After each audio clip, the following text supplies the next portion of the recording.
هل السفر للخارج لدول أوروبا من أجل العمل حرام؟ وما هي الضوابط الشرعية؟ الإقامة في هذه الدور عقوبة. النظر في وجوه القوم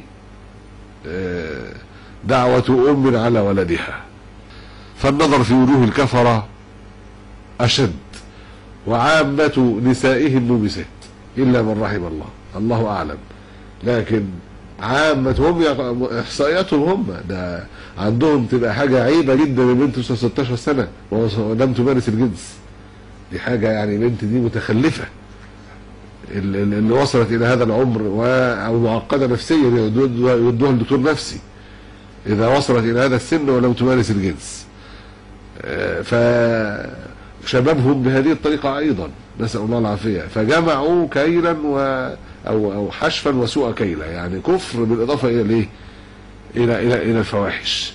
فبس البص في وشهم بس عقوبة، النظر في وجوههم نوع من العقوبة عشان يجيبوا فلوس. نقول الإقامة في هذه الدور شرطها القدرة على إقامة الدين، وذلك يتضمن فعل العبادات والواجبات وترك المحرمات، وأن لا يعين على معصية الله عز وجل في عمل من الأعمال. إذا كنت تقيم هناك بغرض إسلامي وشرعي مثل دعوتهم إلى الله، إنقاذ المسلمين هناك من الهلاك الذي يحصل لهم بسبب الاندماج في هذه المجتمعات، فبها ونعمت، وإلا فأنا لا أنصحك أن تذهب إلى هذه البلاد.